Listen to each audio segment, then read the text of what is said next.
अब जानते हैं हम स्वतंत्रता की 75वीं वर्षगांठ मना रहे हैं। महाराज जी सब तरफ अमृत महोत्सव कर रहे हैं। मैं तो पहले तो इस देश को संपूर्ण स्वतंत्र मानने के लिए तैयार नहीं हूं, क्योंकि जिस देश में अभी भी मेरे भगवान कृष्ण की जन्मभूमि मस्जिद के नीचे है, वो देश स्वतंत्र नहीं, ऐसा मैं कहता हूं।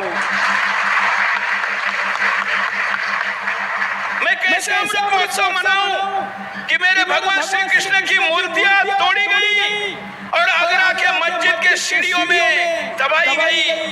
आज भी इतने वर्षों बाद हम इधर 75वां वर्ष मना रहे हैं और उधर आगरा के मस्जिद पर जाने वाले नमाजी केशव जी महाराज की भगवान श्री कृष्ण के मूर्तियां जिन सीढ़ियों में गाड़ी गई है उससे चलकर उस मस्जिद में जाते हैं।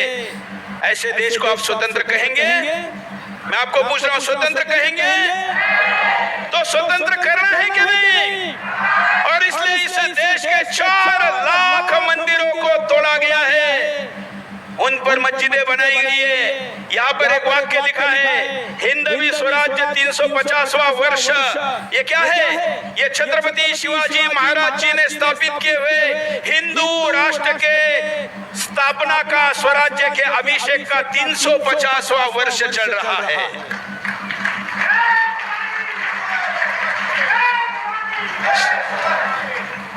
ऐसा कहते हैं ना, शिवाजी महाराज के बारे में कहते हैं कि काशी की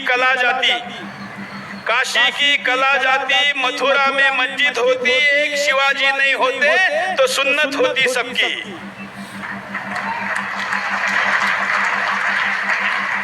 और वो नहीं हुई क्योंकि उन्होंने पराक्रम किया, उन्होंने अपने जीवन को सार्थक किया।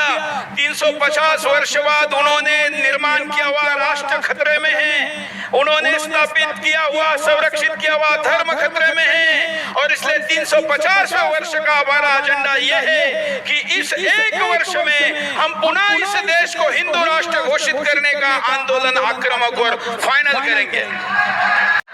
जय तू जय तू जय तू जय तू। तो आज के संबोधन में इतना ही, क्योंकि हम भी सुनने को आए हैं। मेरे बातचीत में, संबोधन में सारे वक्ता अंत में कहते हैं कि कोई बात बुरी लगी हुई हो तो मैं वापस नहीं लूंगा, क्योंकि सुनाने के लिए ही बोला हूं।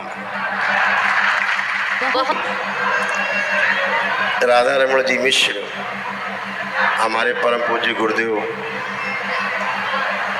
और हमारी गुरु माता कामाख्या का पुत्र, मैं स्वयं करौली शंकर आप सबका बहुत बहुत हार्दिक अभिनंदन और स्वागत करता हूं।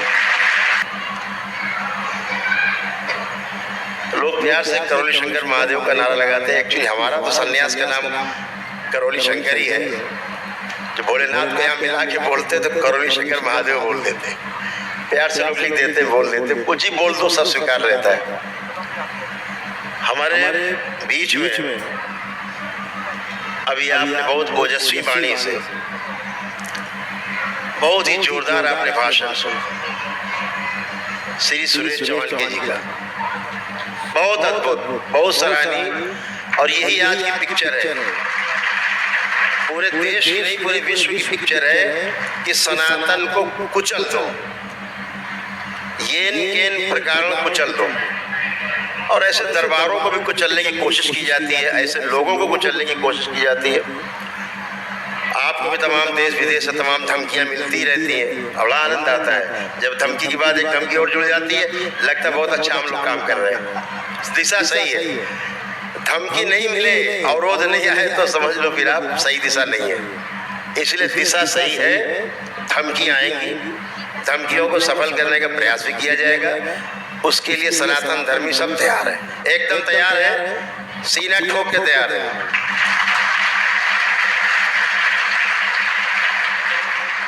और एक बहुत पते की बात बताए, बार बार सनातन धर्म की चर्चा होती है, मुझे इन सब पे तरस भी आता है कि सनातन धर्मी ही सनातन धर्म की बुराई कर रहे हैं।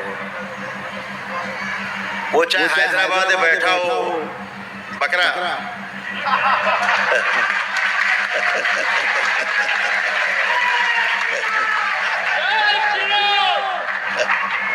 और चाहे महाराज का अब्बू हो,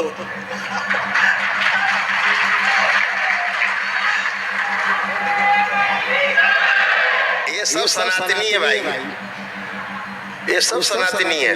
भूल गए, बस भूल गए। क्या भूल गए कि मैं कहता हूं इस मंच से, बहुत प्रेम से इनको मैं कहता हूं, इनकी सब जितनी पीछे की हैसियत हस्ती रही है सबको मैं कहना चाहता हूं, आगे जो होंगे उनको कहना चाहता हूं, अगर हैसियत है तो सनातन को तुम चैलेंज करके दिखाओ, सनातन को गाली दे के दिखाओ, मैं बताता हूं तुम्हें सनातन है क्या।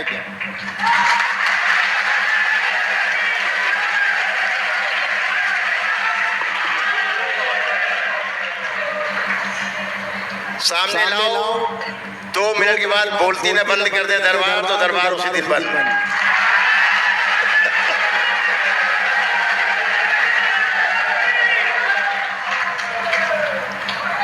पांच तत्व हैं, 5 तत्व हैं, पांचों ध्यान से सुनो। भगवान कहा जिसे, भा से भूमि, गगन से, गा से गगन, वा से वायु, आ की मात्रा लगी है तो आ से अग्नि और ना से नीर, ये पांचों तत्व मिला के भगवान बोल दिया गया।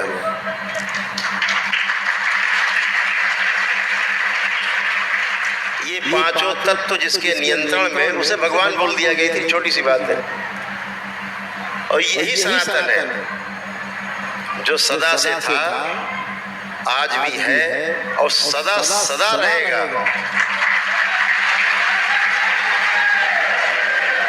यही पांचों तत्व सनातन है। मैं कहता हूं इन सब से जो विरोधी सनातन के अपने को कहते हैं, जो अभी स्वामी जी ने कहा कि तमाम नाम तो उदय और विनय, लेकिन सब उल्टे भूल गए। आपकी दम हो तो जल को चैलेंज करके दिखाओ, गाली दे के दिखाओ, अग्नि को गाली दे के दिखाओ, वायु को गाली दे के दिखाओ, इस आकाश को, इस सूरज को, इस चांद सितारों को गाली दे के दिखाओ। यही सनातन है, ऐसी गाली दे के दिखाओ।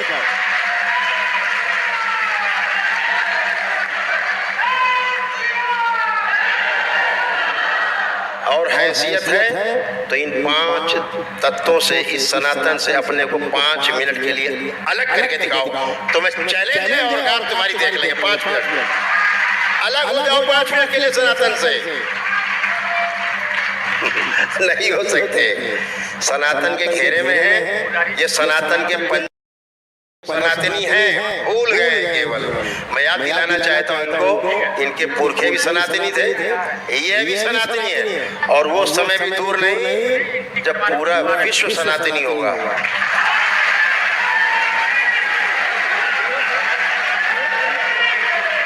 एक 4 साल से ज्यादा का समय नहीं है।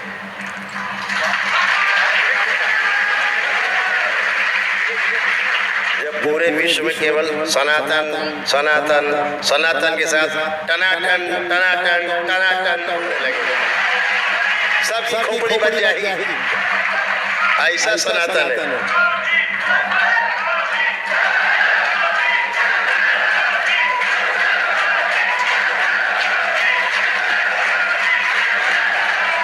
सभी से यही कहना चाहते हैं कि इन विरोधियों का जवाब अपने कर्मों से दो, अपने कार्यों से इनको जवाब देने की आवश्यकता है। वाणी से देने का काम जिनका जवाब है वाणी से देंगे, जिनका काम कर्म से करके करने का है वो कर्म से करके देंगे। सब लोग अपने अपने धर्म में माहिर हो जाएं, अपने अपने लक्ष्य में चीजों को लेना है और उस लक्ष्य को हासिल करना है, कर्म से भी, अपने धर्म से भी, अपने कार्य से भी और वाणी से भी। सभी से सनातन को लाभ पहुंचाना है, सनातन की रक्षा करनी है। क्या रक्षा करनी है? इस वायु को प्रदूषित होने से बचाना है, जल को प्रदूषित होने से बचाना है। हम इस वातावरण को प्रदूषित होने से बचाएं, ये बहुत बड़ा सनातन का कार्य है। अभी क्या है, पूरे विश्व में इसको नष्ट करने की एक प्रक्रिया चल रही है, तमाम गोला बारूद के माध्यम से, तमाम परीक्षणों के माध्यम से, तमाम प्रकार के दोहन के माध्यम से प्रकृति के।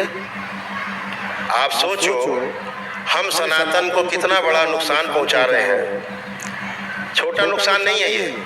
हम कोयला खोद के जमीन से निकालते हैं, तेल खोद के जमीन के नीचे से निकालते हैं, लेकिन ये कोयला और तेल जो है ये प्रकृति की व्यवस्था है, एक धर्म है। और ये जो धर्म है इसका जब हम दोहन करते हैं तो वही अधर्म है। हम अपने सनातन की रक्षा करें, सभी पांचों तत्वों में संतुलन बना रहे। और जितने भी अभी हमारे वक्ताओं ने हमसे पूर्व में जो सनातन धर्म के लिए बात कर रहे हैं, फिर से कहना चाहेंगे, ना तो कभी इसे कोई समाप्त करने वाला था, न समाप्त करने वाला है, और ना कभी समाप्त करने वाला आएगा। हैसियत नहीं,